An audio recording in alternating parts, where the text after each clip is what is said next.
नमस्कार दोस्तों, मेरा नाम कृष्णा लोहान और स्वागत करती हूँ मैं आपका अपने चैनल पर। तो दोस्तों यूनिट 3 में हम करने जा रहे हैं शॉर्ट क्वेश्चन आंसर्स, ताकि हम उससे ऐसे टाइप क्वेश्चन भी क्रिएट कर सकें और साथ साथ जो शॉर्ट 4 नंबर के क्वेश्चंस आते हैं ऑप्शन में वो भी हम आसानी से कर पाएंगे। तो चलिए दोस्तों, वीडियो को एंड तक देखते रहिए, क्योंकि वीडियो के बीच में ही मैं आपको इम्पोर्टेंट क्वेश्चंस भी बताऊंगी, जिससे तैयार करके आप अपने एग्जाम की तैयारी कर पाएंगे।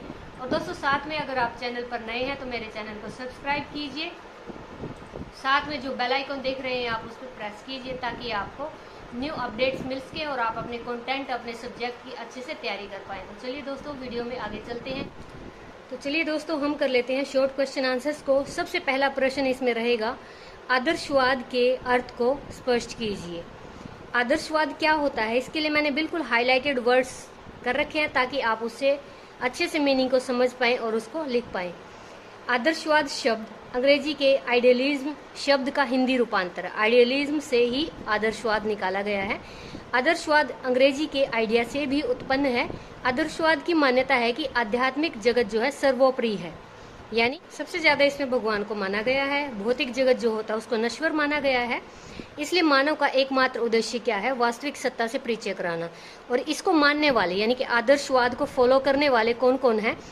थिंकर्स प्लेटो, डेकार्टे, स्पिनोजा, बर्कले, कैंट, फिश्टे, सुकरात भी इनमें से एक है, हीगल, ग्रीन जो कि आपको वेल नोन है, अरविंद हमारे भारतीय, दयानंद और विवेकानंद जी, ये आदर्शवाद के समर्थक है। आदर्शवाद जो है विश्व की सबसे प्राचीन विचारधारा रही है, और इस विचारधारा का आधार क्या है? अध्यात्म है। दोस्तों आदर्शवाद का यहाँ पे आपको अर्थ क्लियर हो गया होगा। इसके बाद इसकी परिभाषाएं हैं, यहाँ पे परिभाषाएं देख लीजिए, रोस और हेडरसन की हैं। आप किसी की भी एक की कर सकते हैं। आदर्शवाद दर्शन के बहुत से और विविध रूप हैं, ये किसने कहा? रोस ने कहा। परंतु उन सब का आधारभूत तत्व यही है कि संसार का उत्पादन कारण मन और आत्मा है, यानी कि उत्पादन कैसे होता है? मन और आत्मा से। और वास्तविक स्वरूप जो है मानसिक स्वरूप है, किसका? संसार का। हेडरसन क्या कहते हैं? आदर्शवाद मानव के आध्यात्मिक पहलू पर जोर देता है, क्योंकि आदर्शवादियों के आध्यात्मिक जो मूल्य होते हैं मानव जीवन के महत्वपूर्ण मूल्य हैं। हमारे जो जीवन में माना जाता है आध्यात्मिक मूल्यों को सर्वोपरि माना जाता है, आप भी जानते हैं। तो ये हेडरसन के अकॉर्डिंग ये बात हमें उसकी यहाँ पे समझ आती है। अब वो कहते हैं कि उनका विश्वास है कि असीमित मस्तिष्क से सीमित मस्तिष्क प्राप्त होता है, और व्यक्ति संसार दोनों ही बुद्धि की अभिव्यक्ति हैं। भौतिक विश्व की व्याख्या मस्तिष्क से ही की जा सकती है। ये किसने कहा? हेडरसन ने कहा कि भौतिक विश्व की व्याख्या मस्तिष्क से ही की जाती है, दोनों ही बुद्धि की अभिव्यक्ति हैं। कौन? व्यक्ति और संसार। थर्ड क्वेश्चन इसमें देखिए, आदर्शवाद की मुख्य विशेषताएं क्या हैं, या उनकी विशेषताओं के बारे में कोई नोट लिखिए जी। इसमें आगे देखिए, फर्स्ट इसमें पॉइंट रहेगा, आदर्शवाद की पहली विशेषता ये रहे यहाँ पे, वास्तविकता आध्यात्मिक होती है, भौतिक नहीं होती है। मन, आत्मा, पदार्थ, शरीर जैसे भौतिक तत्वों से अधिक महत्वपूर्ण होता है। कौन होता है? मन और आत्मा। ज्ञान का सर्वोच्च रूप क्या है? अंतर्दृष्टि। आत्मनिर्णय सच्चे जीवन का सार है।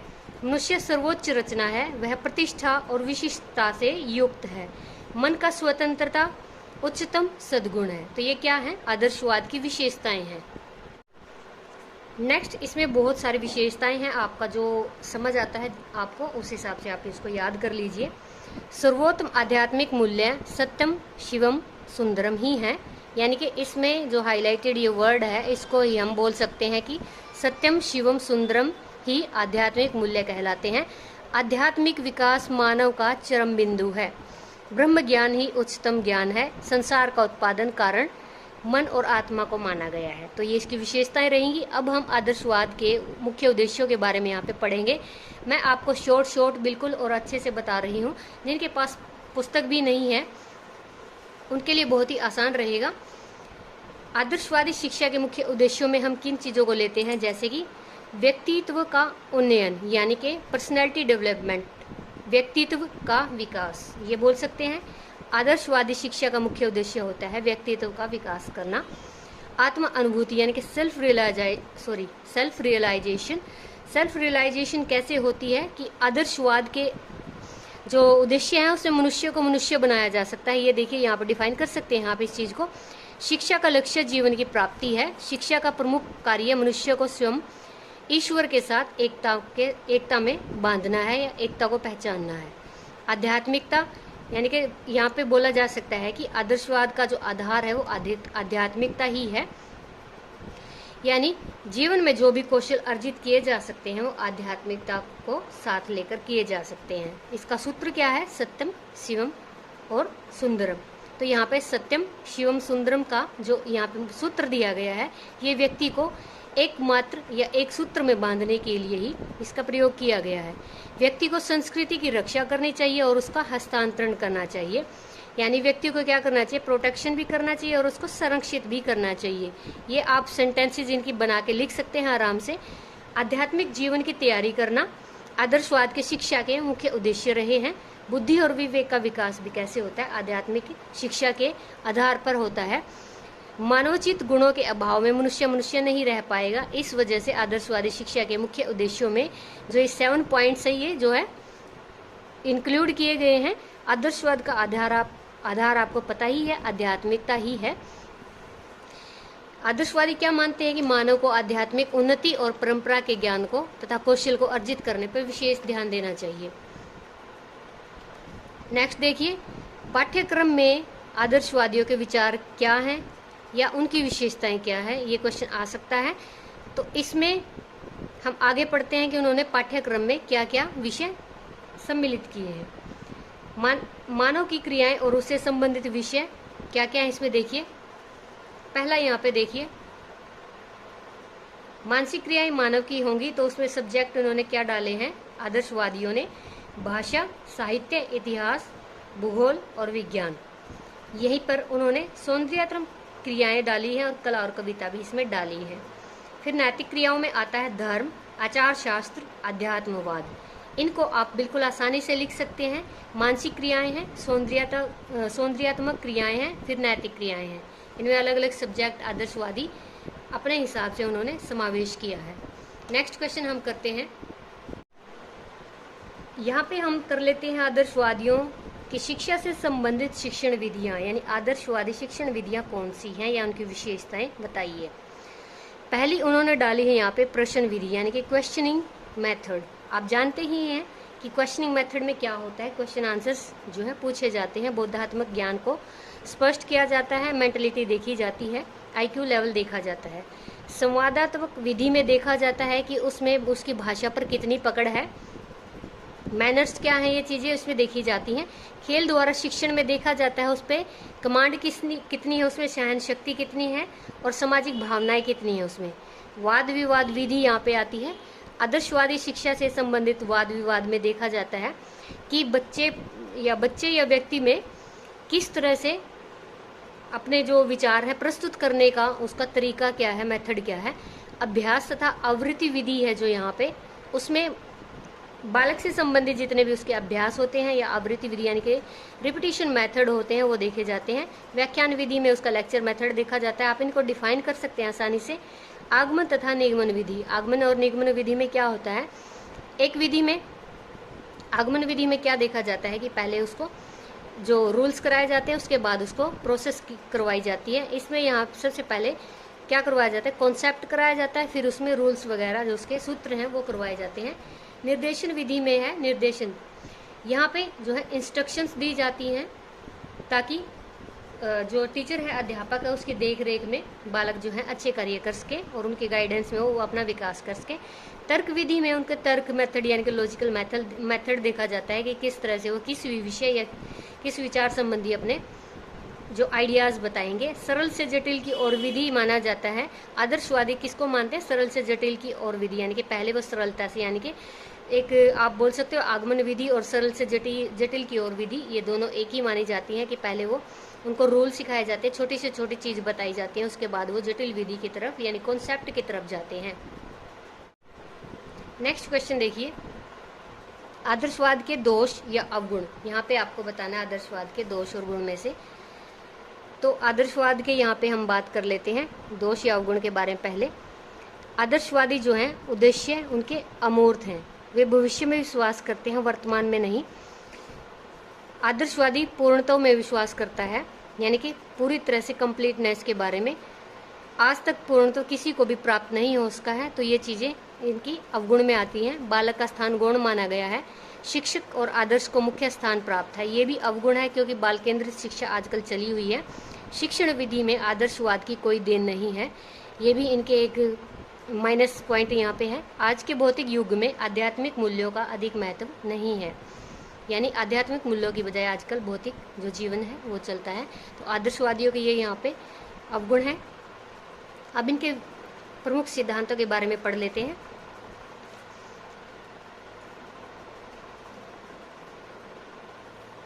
आदर्शवादियों के सिद्धांतों के बारे में सबसे पहला सिद्धांत यहाँ पे क्या है? व्यक्तित्व के विकास का महत्व, यानी व्यक्ति के विकास पर ये विशेष बल देते हैं। उनके अनुसार व्यक्तित्व के विकास का अर्थ है आध्यात्मिक पूर्णता को प्राप्त करना। प्रत्येक व्यक्ति का एक आदर्श व्यक्तित्व होता है। इस आदर्श व्यक्तित्व को प्राप्त करना ही आत्म अनुभूति माना गया है, यानी कि आत्मा का ज्ञान माना गया है। नेक्स्ट प्रिंसिपल इसमें क्या है? भिन्नता में एकता के सिद्धांत का पूर्ण समर्थन। उनका विश्वास है कि संसार की समस्त वस्तुएं जो है भिन्नता होते हुए भी एकता में निहित रहती हैं। इसी एकता को उन्होंने एक शक्ति, चेतना तथा ईश्वर आदि विभिन्न नामों से पुकारा है। अब इसमें थर्ड पॉइंट है इसमें, आध्यात्मिक मूल्यों में विश्वास करते हैं आदर्शवादी। उनके अनुसार जीवन का लक्ष्य आध्यात्मिक मूल्यों को प्राप्त करना है। ये मूल्य क्या है? सत्यम, शिवम, सुंदरम। ये मूल्य सदैव अमर रहते हैं। जो मनुष्य इन आध्यात्मिक मूल्यों का जान लेता है, जो इनको जान लेता है, वह ईश्वर को प्राप्त कर लेता है। आध्यात्मिक मूल्यों को प्राप्त करने के लिए मन की तीनों क्रियाएं, यानी कि ज्ञान, इच्छा और अनुभव, ये सारी चीजें जो हैं सहायक होती हैं। अब फोर्थ पॉइंट है इसमें, पवित्र जीवन की प्राप्ति। आदर्शवाद के अनुसार शिक्षा का उद्देश्य पवित्र जीवन की प्राप्ति है। मनुष्य का पथ प्रदर्शन ऐसे करना चाहिए शिक्षा को कि ईश्वर से एकता स्थापित हो सके। नेक्स्ट क्वेश्चन देखिए। आदर्शवाद के बाद अब यथार्थवाद। यथार्थवाद शिक्षा के मुख्य विशेषताएं क्या हैं, इसके बारे में यहाँ पे पढ़ेंगे हम। पहला है प्रयोग और व्यवहारिक जीवन पर बल। यथार्थवादी जो हैं व्यवहारिक जीवन पर बल देते हैं, जैसे कि नाम से ही जाहिर हो रहा है। ये प्रयोग के प्रति जो है लगाव और व्यवहारिकता रखते हैं, जिससे पूर्ण रूप से वास्तविक और सुखमय जीवन को व्यतीत कर सके। सेकंड पॉइंट इसमें है, वैज्ञानिक विषयों को मुख्य स्थान देते हैं यथार्थवादी। क्वेश्चन को ध्यान में रखिएगा। इसके विपरीत यथार्थवादी इनके अनुसार बच्चे को इस जीवन के लिए तैयार करना होता है। इसलिए कहते हैं कि पाठ्यक्रम में केवल वे ही विषय रखे जाएं जिनका जीवन से सीधा संबंध हो और जो मनुष्य के लिए उपयोगी हो। जैसे कि व्यावसायिक विषय तो हैं ही, इसके साथ साथ विज्ञान, साहित्य, धर्म, कला, संगीत, इनके साथ इतिहास, भूगोल, कानून आदि को रखना चाहिए। लेकिन इनको गौण स्थान मिला हुआ है। मुख्य जो है यहाँ पे विषय जो है व्यावसायिक विषय, विज्ञान और साहित्य, धर्म, कला, संगीत, इनको मुख्य स्थान दिया गया है। थर्ड पॉइंट है इसमें, वर्तमान जीवन पर बल। आदर्शवादी आध्यात्मिक विकास पर अधिक बल देने का विरोध करता है। इसका उद्देश्य बालक के वर्तमान जीवन को सफल बनाना है, यानी वो अध्यात्म पे कम ध्यान देते हैं। वर्तमान जीवन के सफलता के लिए वो वर्तमान जीवन पर बल देते हैं। पुस्तकीय ज्ञान का विरोध। यथार्थवादी कहते हैं कि शिक्षा का उद्देश्य बालक की बुद्धि, विवेक, निर्णय लेने की क्षमता, इसका विकास करना है। पुस्तकीय शिक्षा ऐसा करने में असमर्थ होती है, वह वास्तविक जीवन से बालक को दूर रखती है। यथार्थवादी कहते हैं कि प्रकृतिवाद से मिलता जुलता उनका नारा है, जो शब्द नहीं वस्तु, यानी शब्दों को कम पढ़ो, वस्तुओं पर ज्यादा ध्यान रखो, जिससे कि स्मरण शक्ति जो है बढ़ती है, पुस्तकीय ज्ञान कम होता है। ज्ञानेंद्रियों के प्रशिक्षण पर बल देते हैं यथार्थवादी, क्योंकि ज्ञानेंद्रियां ही ज्ञान का द्वार मानी जाती हैं। 6 पॉइंट है इसमें, नियंत्रित स्वतंत्रता। प्रकृतिवाद के विपरीत यथार्थवादी जो है बच्चे पर नियंत्रित स्वतंत्रता प्रदान करने की सिफारिश करते हैं, यानी कि बच्चे को लिमिटेशन में ही उसको आज़ादी दी जानी चाहिए। नेक्स्ट क्वेश्चन देखिए इसमें, जो यथार्थवादी हैं इनके उद्देश्य क्या क्या है शिक्षा के प्रति। पहला है ज्ञानेंद्रियों का विकास करना, सफल जीवन जीने के लिए प्रेरित करना। ज्ञानेंद्रियों के विकास के साथ साथ प्रशिक्षण देना बालक को, ताकि वह अपने आने वाले जीवन के लिए तैयार हो सके, उसको वस्तुओं का प्रत्यक्ष ज्ञान हो जाए। थर्ड है बालक की शारीरिक मानसिक शक्तियों का विकास करना, यानी कि उसके अंदर बुद्धि और विवेक बढ़ाया जाना चाहिए ताकि वो अपनी समस्याओं को हल करने में समर्थ बने। प्रकृति सामाजिक वातावरण से परिचित कराना, बालक का संबंध प्रकृति और समाज दोनों से होता है, इसलिए शिक्षा का उद्देश्य बालक के प्रकृति और समाज को पूर्ण ज्ञान देना है। बालक को प्रकृति और समाज का पूर्ण ज्ञान देना। 5th पॉइंट है इसमें व्यावसायिक शिक्षा पर बल देना, ताकि आने वाले जीवन में बालक जो है उसके लिए जितनी भी आर्थिक उसको समस्याएं आती हैं उनको वो हल कर सके। और शिक्षा का 6ठा उद्देश्य बालक को व्यावसायिक शिक्षा देना भी है। अब इसमें यथार्थवादी किस पाठ्यक्रम को फॉलो करते हैं, उनका पाठ्यक्रम में पहला पॉइंट शामिल है प्रकृति के बारे में अध्ययन करना। दूसरा है सामान्य विज्ञान यानी कि सोशल साइंस। 3rd व्यवसाय संबंधी विषय। 4th है लैंग्वेज और 5th है साहित्य लिटरेचर। ये यथार्थवादियों के अकॉर्डिंग इनके पाठ्यक्रम में होने चाहिए। अब यहाँ पे इनकी विधियां क्या रहेंगी। यथार्थवादी यात्रा द्वारा शिक्षा देने में विश्वास रखते हैं, क्रिया द्वारा सिखाना, अनुभव द्वारा सिखाना, निरीक्षण द्वारा सिखाना। नेक्स्ट है इसमें यथार्थवाद के अध्यापक और विद्यार्थी के संबंध बताने हैं, यानी यथार्थवादी अध्यापक और छात्र के संबंध किस तरह से मानते हैं। अध्यापक बच्चों के साथ प्रेम सहानुभूति का व्यवहार करने के लिए प्रयत्न करें। अध्यापक बच्चों से उनकी शारीरिक और मानसिक क्षमताओं के अनुसार कार्य लें, यानी कि जितनी क्षमता बच्चों में है उतना ही उनसे काम लिया जाए। अध्यापक को सदा बच्चे की आवश्यकताओं को ध्यान में रखना चाहिए। पाठ्यक्रम का आयोजन उनकी आवश्यकताओं के अनुसार हो। अध्यापक को सदा विद्यार्थी की शिक्षा की प्रक्रिया का केंद्र बिंदु समझना चाहिए, यानी कि केंद्र बिंदु कौन होना चाहिए, बालक होना चाहिए। विद्यार्थियों की शिक्षा जैविक नियमों के अनुसार होनी चाहिए। नेक्स्ट है इसमें 3rd क्वेश्चन प्रकृतिवाद किसे कहते हैं या इसका अर्थ बताइए। सभ्यता के विकास के साथ साथ मनुष्य प्रकृति से प्रे होता गया और यही मनुष्य के दुखों का कारण है। प्रकृतिवाद के 2 रूप हैं, प्रकृतिवादी दर्शन, प्रकृतिवादी शिक्षा। यहाँ पे मोरले ने कहा है कि प्रकृतिवादी स्वरूप में प्रेम करना, मानव प्रकृति पर विश्वास, न्याय की कामना और दूसरों पे उपकार करना ही निहित है। यानी प्रकृतिवाद का यहाँ पे उन्होंने मीनिंग बताया है कि मानव से प्रेम करना, विश्वास करना, न्याय कामना करना, उपकार करना। अब इसके संबंध में परिभाषाएं हैं। पैरी के अनुसार प्रकृतिवाद विज्ञान नहीं वरन विज्ञान के बारे में बताता है। अधिक स्पष्ट रूप से यह बात ज्ञान अंतिम है, यानी वैज्ञानिक ज्ञान जो है अंतिम माना जाता है, जिससे विज्ञान से बाहर और दार्शनिक ज्ञान का कोई स्थान नहीं होता। नेक्स्ट क्वेश्चन इसमें देखिए प्रकृतिवादी दर्शन की मुख्य विशेषताएं क्या हैं। प्रकृतिवादी दर्शन का मुख्य आधार सत्य है, जैसे कि यथार्थवाद का क्या था, यथार्थ था वर्तमान जीवन। इनका सत्य है अग्नि जल वायु गगन मिट्टी और जैसे 5 भौतिक पदार्थों से शरीर की रचना हुई है। मस्तिष्क दिमाग का मुख्य अंग है। प्रकृति अपने नियमों के अनुसार अपना कार्य करती है। इंद्रिय ज्ञान ही प्रमुख ज्ञान होता है, यानी इंद्रियों को इन्होंने भी स्पेशल माना है। प्रकृतिवाद आत्मा जैसी वस्तु के अस्तित्व को स्वीकार नहीं करता। प्रकृतिवादी पदार्थ की सत्यता पर विश्वास करते हैं। यह शरीर 5 तत्वों से निर्मित है, तत्वों के विसर्जन से ही यह समाप्त हो सकता है। नेक्स्ट देखिए प्रकृति के अपने नियम होते हैं, यानी पदार्थ का क्षेत्र उसी क्रिया के अधीन कार्य करता है। पदार्थ को यहाँ पे मनुष्य भी बोल सकते हैं। विज्ञान सभी पदार्थों के ज्ञान का स्रोत है। विज्ञान सभी पदार्थों के ज्ञान का स्रोत है। प्रकृतिवादी शिक्षा के उद्देश्य देखिए क्या है। उचित सहज संबंध और क्रियाओं का निर्माण करना, मूल प्रवृत्तियों का शोधन और मार्गांतरीकरण करना और समन्वय करना, जीवन संघर्ष की तैयारी के लिए तैयार करना, बालक को वातावरण में समायोजन की क्षमता बढ़ाना, आत्म संरक्षण और आत्म संतोष की प्राप्ति के लिए उसको तैयार करना, विकास गति की तीव्रता को बढ़ाना, प्रजातीय प्रगति की प्राप्ति और व्यक्तित्वता का स्वतंत्र विकास करना, यानी कि पर्सनालिटी डेवलपमेंट करना, ये इनके उद्देश्य हैं। अब इसमें संबंधित शिक्षण विधियों पर प्रकाश डालना। शिक्षण विधियां प्रकृतिवाद ने कौन सी ली हैं। खेल द्वारा, ह्यूरिस्टिक विधि भी इसमें, प्रोजेक्ट मॉन्टेसरी, प्रत्यक्ष प्रणाली, निरीक्षण विधि, ये सभी आप इनके बारे में जानते हैं क्या होती हैं। ये बीएड में भी आपने पढ़ी होंगी। नेक्स्ट इसमें देख लेते हैं प्रकृतिवादी शिक्षा के पाठ्यक्रम, यानी प्रकृतिवादी जो हैं किस तरह के पाठ्यक्रम को फॉलो करते हैं, प्रेफर करते थे। तो प्रकृतिवादी जो हैं इनकी शिक्षा नकारात्मक है, ये प्रकृति को ज़्यादा महत्व देते हैं, आध्यात्म को नहीं। इनके तात्पर्य क्या है शिक्षा का कि बालक की स्वाभाविक जो आवश्यकताएं होती हैं उन्हीं की पूर्ति करना और उन्हीं की स्वाभाविक शक्तियों का स्वाभाविक विकास करना इसका उद्देश्य माना जाता है। यानी क्या इसका अर्थ क्या रहा कि जो भी बच्चे की नीड होती हैं या जो भी उसकी फीलिंग्स होती हैं उन्हीं के ऊपर शिक्षा देना प्रकृतिवादी शिक्षा के पाठ्यक्रम में रखा गया है।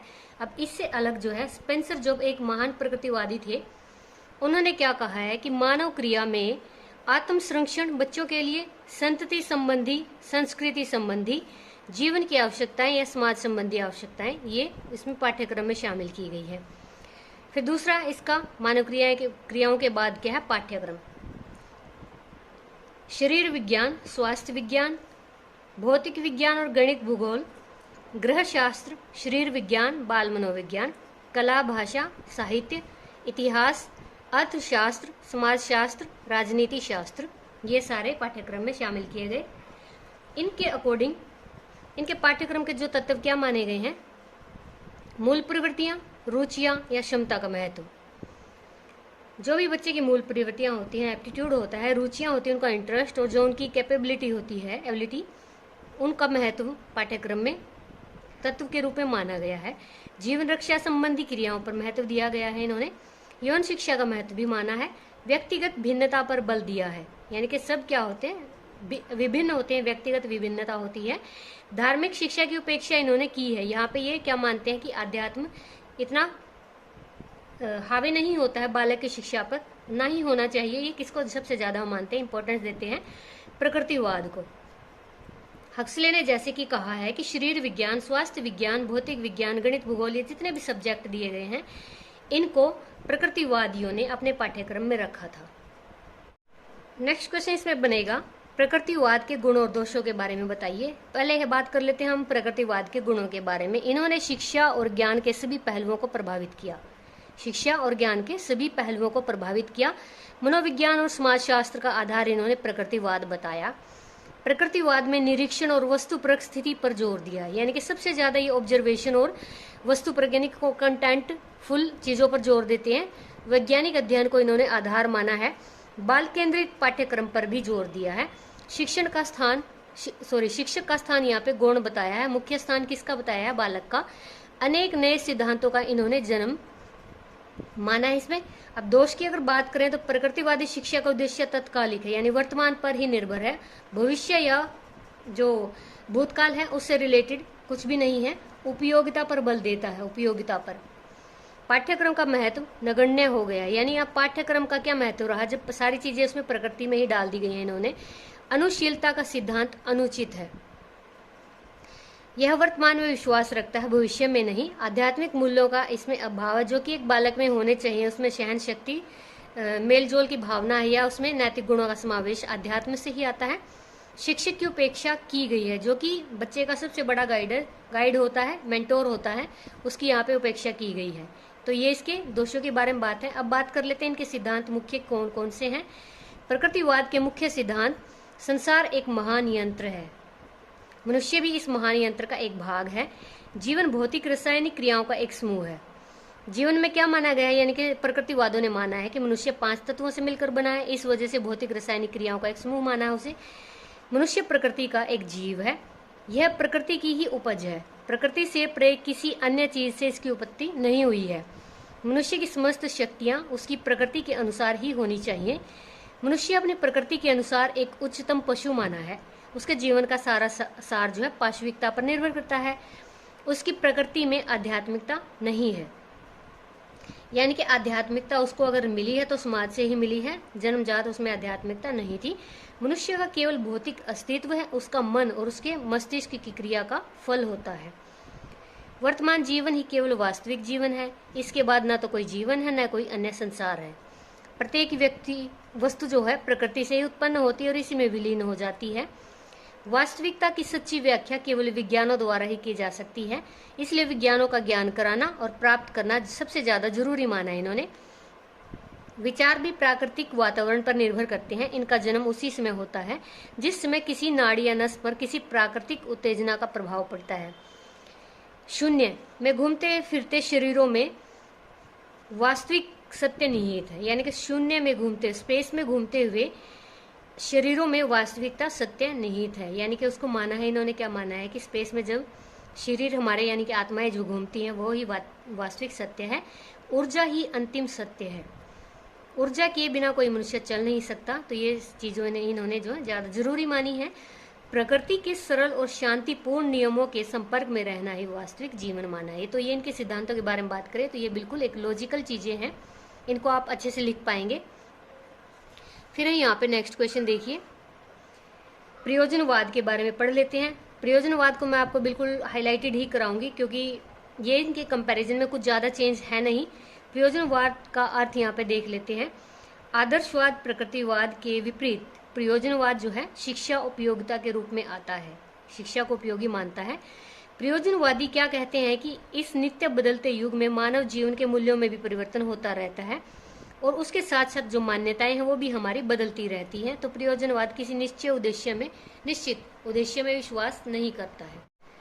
नेक्स्ट इसमें देखिए विलियम जेम्स क्या कहते हैं, इनकी कोटेशन कर लेते हैं। प्रयोजनवाद मस्तिष्क का स्वभाव एवं दृष्टिकोण है, यह सत्य और विचारों के प्रकृति का ही सिद्धांत है। सत्य और विचारों के प्रकृति यानी उनका नेचर का ही प्रिंसिपल माना गया है।